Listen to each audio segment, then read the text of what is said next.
Hi everyone. Thank you so much for joining me today. I really appreciate it, and I'm so honored to have my guest with me today, June.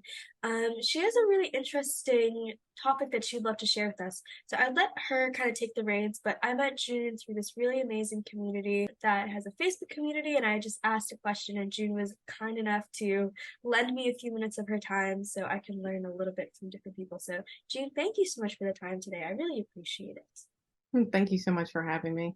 Yeah, of course. Well, I would love to kind of get started. I'd love to learn a little bit about your journey because I was kind of reading a little bit, but I'd love for you to also share that with us. So, what is kind of the story and how did you kind of fall into what you're doing today? Okay, so when I was younger, I guess you could say, I was the person that wasn't going to have kids. I was like, no, I'm not having kids. Well, at 29, I decided that, maybe I need to have kids. So in 2019, I had my son. And when I actually had him, I had a complete placental abruption. And long story short, he had a lot of problems. And back back at that time, I was policing at a police agency, and it was kind of hard with a special needs kid. And then I changed jobs, and then in 2012, my son actually passed away.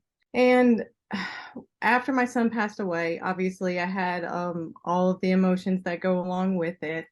And I knew that I needed to do more, that I wanted to be more. And back back a while ago, when I was trying to figure out what I wanted to do, I didn't know what I wanted to do anyway. And then after my son actually passed away, I felt drawn to help women who were going through the same thing. And obviously, I waited a while because like the path of losing a child, there's so much that goes along with it. Sure. And so I waited a long time before I decided, I'm helping all of these women that I know, because once you lose a child, there's like tons of people that you're like, oh, wait, there are people. I'm not alone. And I think that is like the path that most moms that lose children go down. They don't know what to do. They fear the future. And so I wanted to help these women. So I started a group to see if anybody would be interested in it. And that's what I do now. I help women who have lost a child, or unfortunately, there are some women that actually lose more than one child. Mm. And I help them kind of rebuild their life and find peace with their child loss, whatever peace looks like actually to them. So that's what I Wow. do now. Well, that's really beautiful, and I'm so sorry about your loss. I know that I'm not obviously lost a kid, but I've dealt with my own like passing in life, and it's always a different, I feel like person to person, that healing process and that grieving process looks so different for every single person. I feel like no two people really go through that kind of the same way. So I think it's really beautiful that you're offering that support community for women so they can feel like, hey, it's not going to be the exact same, but there's definitely some similarities that we can all relate to and talk to. Yeah. Oh yeah. Yeah, And it is I think you are correct on that everybody grieves, and everybody, death is a big thing, but yeah, grief in anything that you go through in life, everybody grieves differently. Even though the same thing, the fear, the unknown is still there, they yeah, still, we all still do grieve differently. yeah, yeah. Those universal emotions will never change. The way that we all, like feel like, oh, like this really big part of me is gone now. But it's just like it's very interesting because when I had lost my grandma a few years ago, she was really close to me, and I was like talking to some other people who had lost people, and I realized that we were all kind of going through something pretty similar, but we are all doing it in different ways. And I found it was really, I don't know what the word is, maybe like it was just really, really interesting to learn about the different ways that people process things that I'm relating to. Yeah. Yeah, it's scary. I mean, it's scary for everybody, and just death is such an unknown for everybody. And I think Yeah. that's what we fear the most, is like what happens afterwards. You read Right. stories and stuff, but you just don't know. Yeah. So Um, kind of looking back, and I feel like set these different big parts of your life, is there anything that you'd say to maybe your 17-year-old self, your younger self in the past, or maybe just kind of like 17-year-olds, the younger generation kind of moving forward? Yeah, and I think it's for, I say it to myself and I say it to other women, and I say it actually a lot. One traumatic event in your life does not, it is not your life. It doesn't define your life. It is, I use it like a book. It's a chapter in your life, but it's not your whole story. Hmm. And I think with the women that I help and the women, other women that I talk to, because I talk to a lot of people, but the women that I help and people that I talk to, it's just a chapter. You just have to figure out and get past that fear of what am I going to do now? Like, where do I go from here?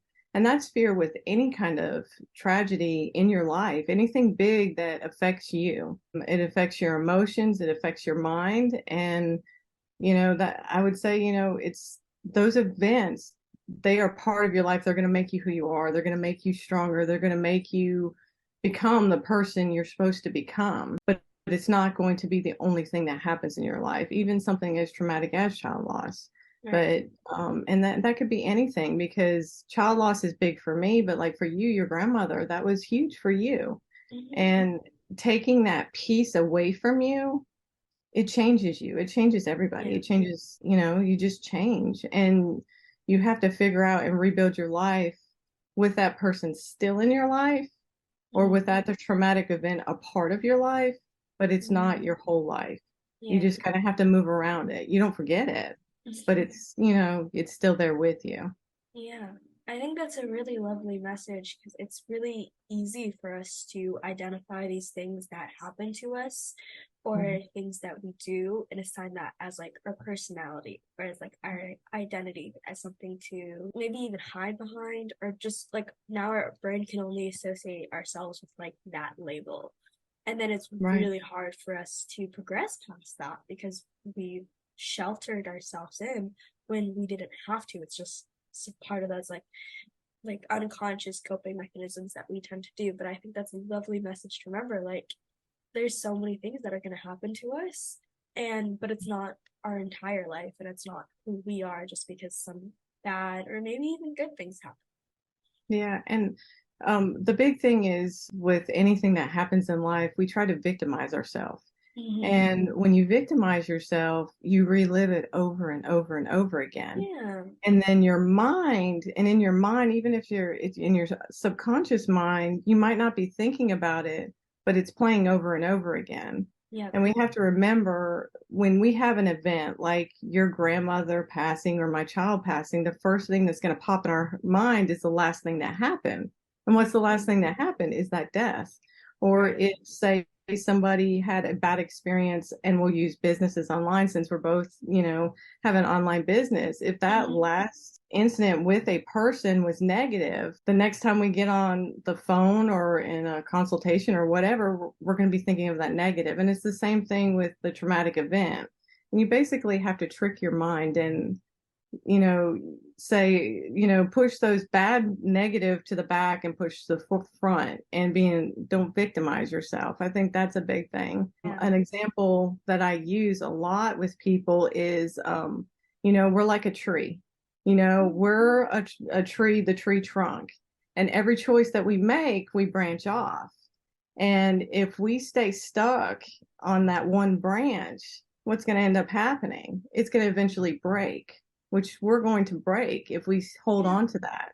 So we have to figure out how to get back centered on that trunk to keep moving up in life. And that's the way I think about it. It's easy. Yeah. That's It's a easy really to, great. Yeah. That's a it's lovely way easy. to think about it. I love that. There's so many different metaphors that come to like us as a person, our foundation, but I think that's a really great way to describe it and think of it because sometimes when you break it down to something as simple as like a tree in your mind, it's so much easier to kind of work past I feel like some of the emotions because it's like, oh, it's like when I was young, I was like learning some things about like crying and stuff. And it was so easy for me to be like, oh, okay, like I'm not like really, really sad right now. I'm just really overwhelmed. So I'm crying. Yeah. And it was easier for me to stop because I was like able to kind of like make it seem like a smaller thing than it was becoming in my brain because it was all kind of Mhm. mind games for me. So I think that's a really great way to put it is like the tree and the branches.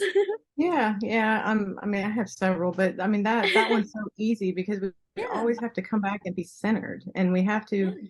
get centered in everything in life. And obviously, when we're younger, everything is dramatic and, it's like the worst day of our life. And obviously, Right. as we go through these events in our life, bad or as good as they are, they're still part of us, Yeah. and they make us who we are. They truly do. They truly Yeah. do. Yeah. Well, June, thank you so much for the time today. I Oh, had such a pleasure learning a little bit from some things that you had said, and a lot of things that you were saying were really speaking to me. So I think that is really cool.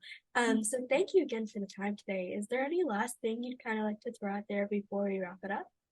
no, just I would say to anybody, just keep going, keep moving. Even when you feel like you've hit that wall, just keep moving. Just keep Yeah, moving.